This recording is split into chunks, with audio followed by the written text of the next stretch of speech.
Hello, Tim Taylor here, and I want to go ahead and share with you how to create a Google form or survey. And I'm going to go ahead and let you know up front that Google has changed the look. They have a new look form now, and I have really not used that, so I'm kind of taking a little risk here in creating this video, because I'm going to go ahead and show you how to create a new form using this new look, even though I really haven't spent a whole lot of time in it. They changed, or they created a new look Google form. It's been months now, and when I first looked at it, it was missing some things that I find very important. One of them is an add-ons menu where you can add functionality to your forms. And I gave feedback to Google, and I know other people did as well. And now they do have the option where you can see your add-ons. But I'm a big fan of forms, and I've used them a lot in professional development, teaching courses.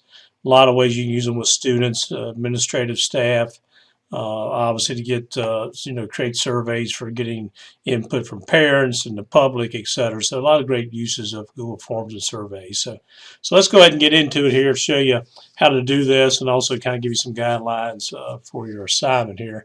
I'm already logged into my Google Drive, so I'm going to go ahead and go to my New button and click. Notice you don't see Google Forms listed. If you go down to More, it is my first option. They used to have the Google Form icon used to be green, just like Google Sheets, but now it is purple. I kind of like that because it does have its own color now. So I'm going to click on that.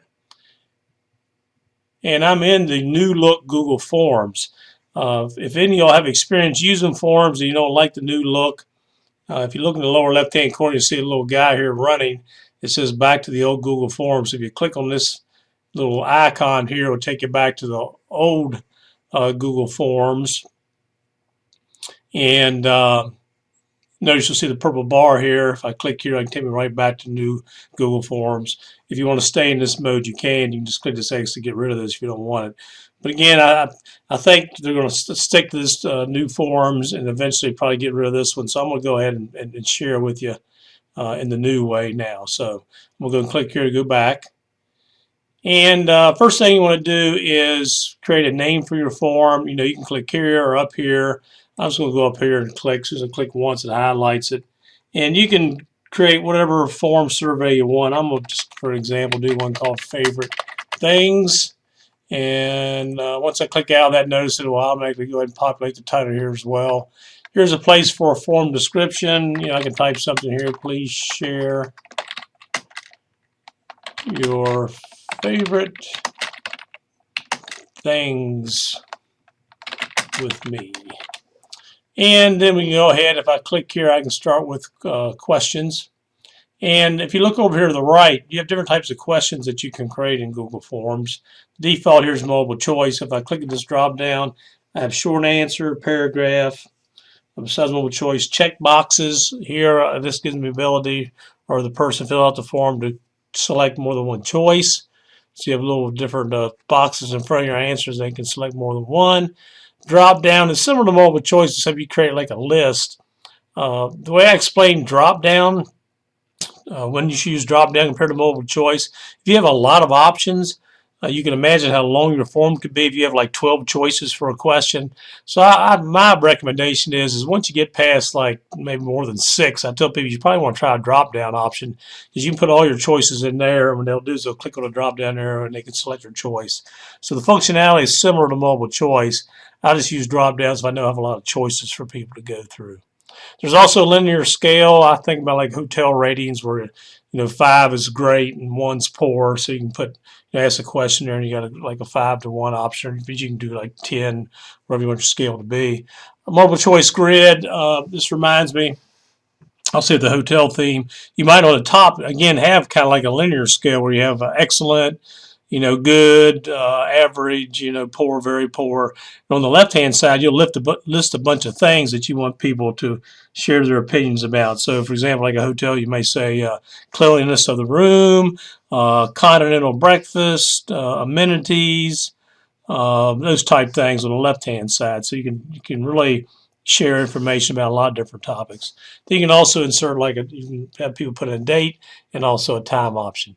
For my first year, I'm going to do multiple choice. For your assignment, I believe you have to do 5 total questions, but you have to use 3 different kinds of questions. So I'll go ahead and do that here with a demonstration.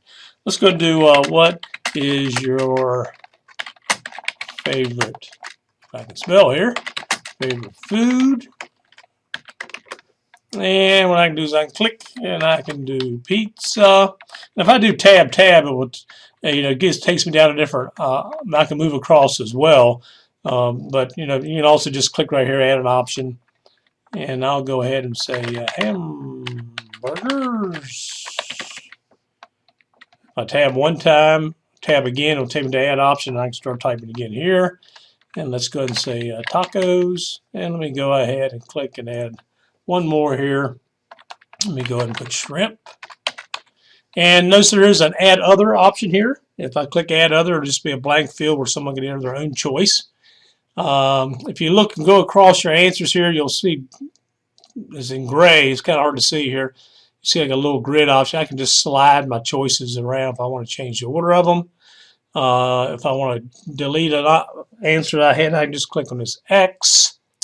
Here I can actually duplicate this question. If I want to keep the same format, I can just then edit the different question or the words.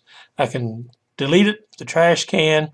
If I want to make this question required, I can click here, and this means that people cannot submit their survey answers until they answer this question. So you have that option. And let's see what this ellipse gives me. I can give a little hint text if I want for the question. If I check this box, and I can type in a little hint text. You can also, you have an option to create sections in your Google Forms. And the best way you can see this option, or I think about is never-ending stories, is you can actually create different sections. And what you can do then is you can select what answer they select, and it will take them to a specific section. So as you can see, if I think about a never-ending story where the story changes upon choices that a reader makes. So you can kind of do the same thing here. You can create different sections of your survey or form, and then you can link those sections to certain answers that people make in the form or survey.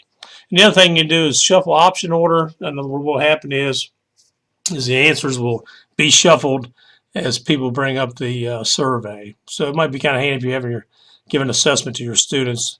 The answers may be in a different order. You actually have an option later where you can actually shuffle your question order as well. Okay? All right, so I have one question here. I want to add another. If I look right here on this little toolbar, I can add a question. I can actually add a title and a description to my former survey. This is something that I don't see a lot of people taking advantage of. You can add an image.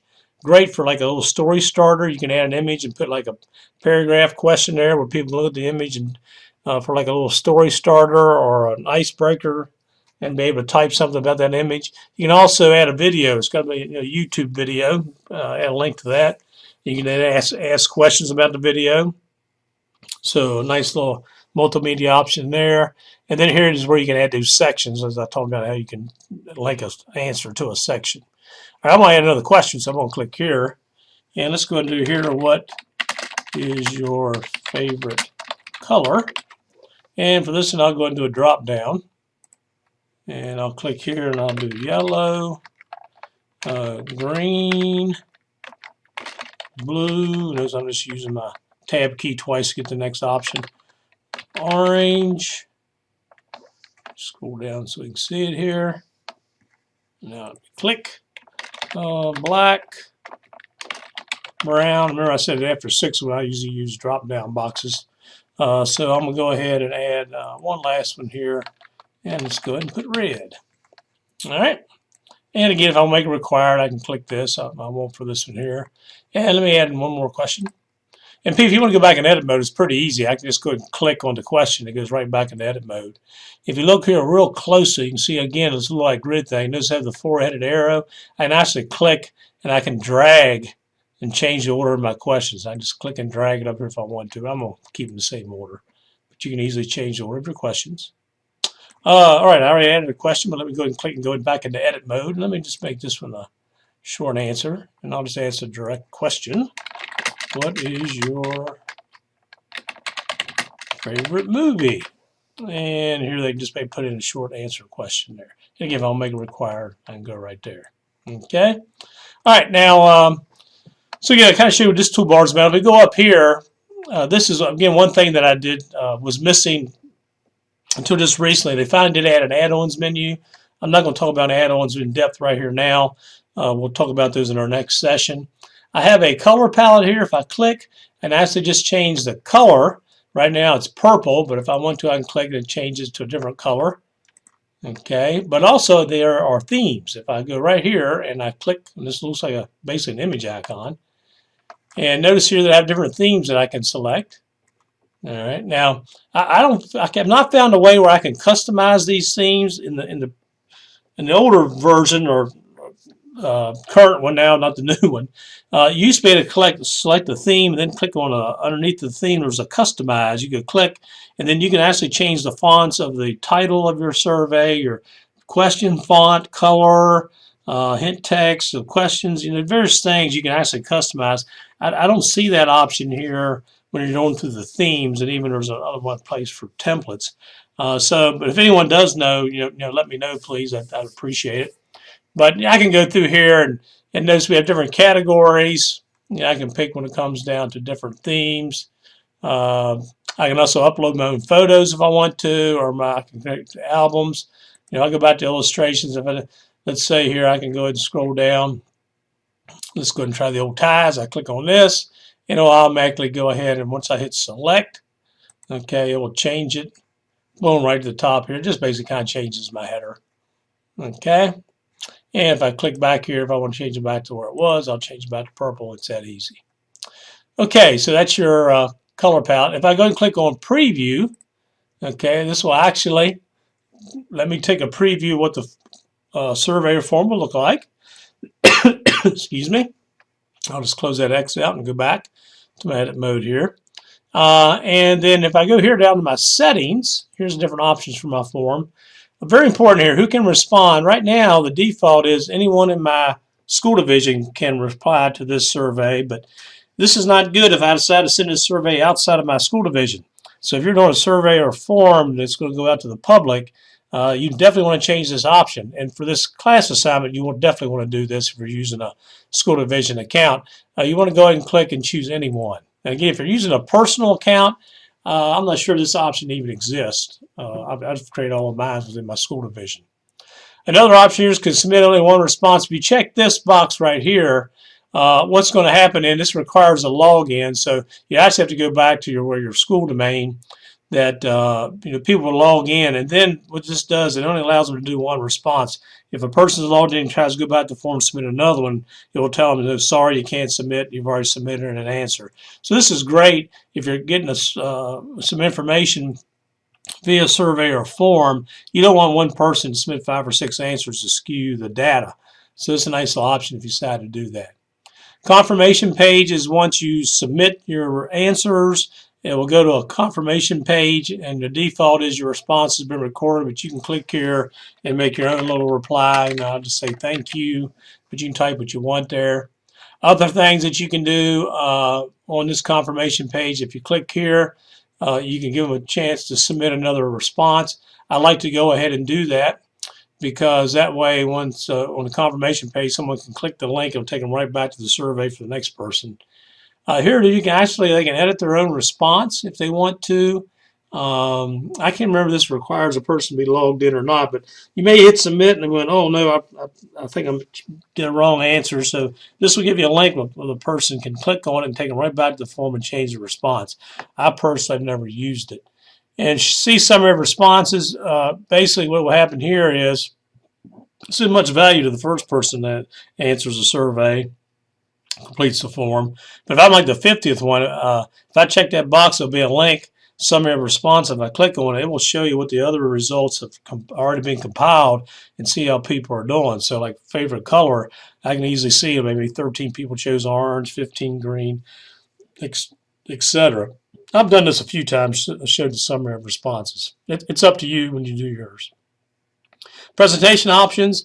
If I click this, it will show a nice little progress bar at the bottom of the screen. I'm sure if you've ever done these surveys or forms, you'll see this sometimes. Well, there's like, at the bottom, once you answer a question, it'll say 10% complete, 20%, etc. And if I do this, this will actually shuffle the question order. So it's kind of neat if you're doing like assessments with your students. This way you'll mess up the question order, so it'll be a little more challenging for people to try to copy off of others. And remember, we also had an option where you can change or shuffle the answer order as well. So once you make any changes, you click on Save.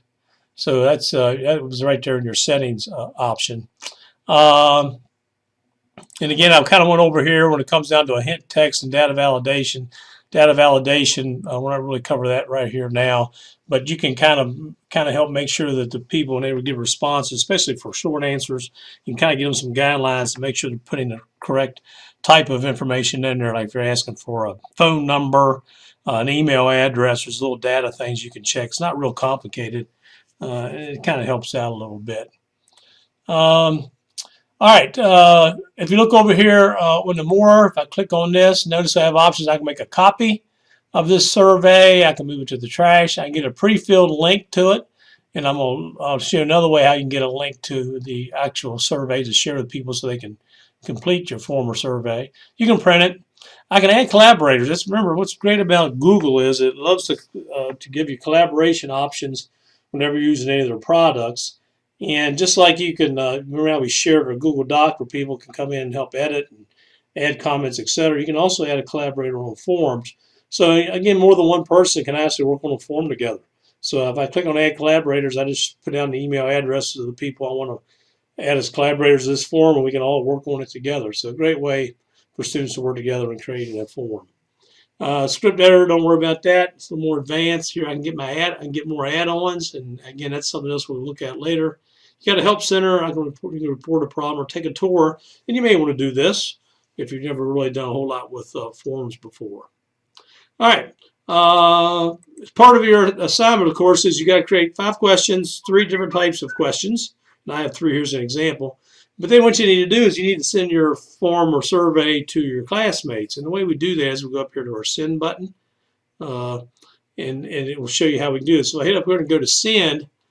You can have an option. If I click here, I can click usernames. This is just for Shenandoah County school people's in my school division.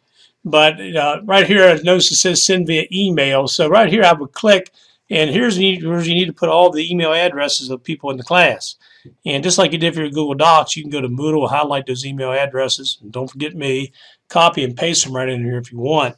If I just start typing, it will actually find all the email addresses for within my school division in my contacts. And notice, for example, there's mine. I can click and put the email address in the comma, and I can start adding others if I start typing. Okay, but again, just copy and paste the ones you have. You can click here and put a subject. You can click here and type a message. Here's include form in the email. If you check this, what will happen is when this gets sent via email, the form will actually be within the body of the message, and it really looks nice. And so what will happen then when people open their email up, they can actually answer the form right there within the body of their email, which is kind of nice. If you don't check this box and you send this email, there will be a link to the survey or form within the email. They have to click on it. It will take them out to the web browser, and they have to answer the form that way. So I like to check this box because it makes a little bit, it's one less click people have to do when it comes to answering the form. But it's totally up to you. And notice I have that Add Collaborators button here that I can add collaborators if I want. Now, the other part of your assignment, besides sending via email your form survey, you have to also share the link to your form survey in the discussion forum. And the way you do that is you click on this link icon. Here's the actual URL to the form. If you click on this box, it makes it nice and short. And what you can do then is you can just go ahead and copy that URL and post that in there. Now, it looks like it's taking a little while to do it. Whoop, we got a little green flash there. I'm not sure. Let me try it again, see if it'll work. There it is. So short it up. I hit Control-C to copy it, and then I can paste that to my reply in the discussion forum, and that's another way they can access. So you got to send via email. Go here, get the URL, put it in the discussion forum. Okay? You can also click copy here if you don't want to do Control-C. All right, I don't want to send it right now. For example, I guess real quick before I exit this out, look, you can also share it via Google+, Facebook, and Twitter if you want, if you have those accounts. So I'll go ahead and close that out.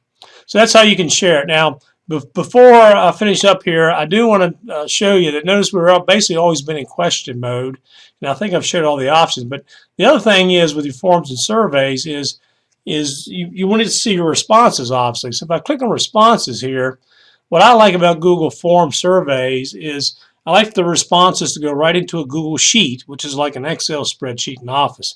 So if I go look at my options here, this is create a spreadsheet.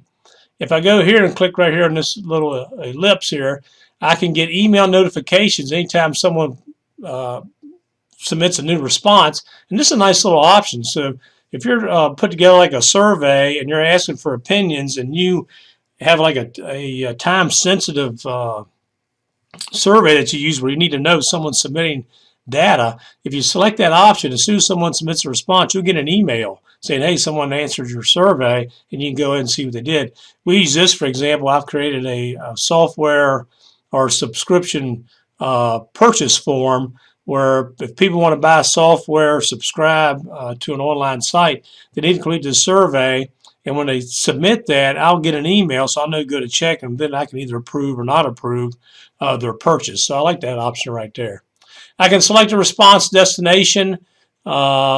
I can download responses in the CSV, which is a spreadsheet file, or I can delete all of them.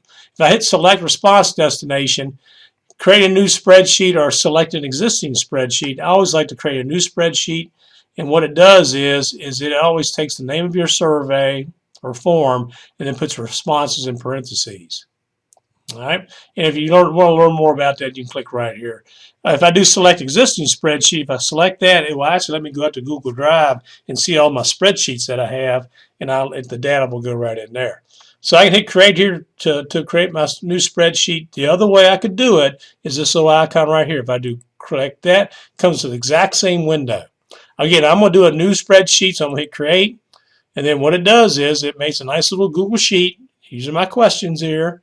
And when people respond, all the answers will go right in here, okay, to my replies. Now, the other thing that's really nice when you're in Google Sheets right here, here's an option called Show Summary of Responses, and I don't have any responses here now, but I highly recommend once people, okay, have answered your survey, you share it amongst the class and myself, you get at least some replies there. Once you have some answers here in your spreadsheet, I highly recommend you go to Form and do Show Summary of Responses. You're in for a real treat. This is one of the main reasons I really love Google Forms is this Show Summary of Responses. So again, I'm not going to take away the surprise, but I think you're going to love it. Go to Show Summary of Responses, and it'll make your whole life about creating charts and graphs very, very easy. So remember, Form shows summary of responses, and I think you'll really like what you see when you select that option. Okay, so this here is tied with your form right here. Okay, all right. So again, for your assignment here, you have to do 5 questions. I can just click here and go back to them. At least 3 different types.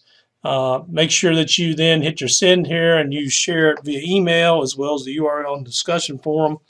Have fun making these forms and surveys. Please make sure you go in and answer everyone's in the class so they have data. Don't forget then to go to your form, show summary of responses, to get a little treat there in your response sheet, your spreadsheet there. Again, hope everything's going well. If you have any questions, don't hesitate to contact me. Take care.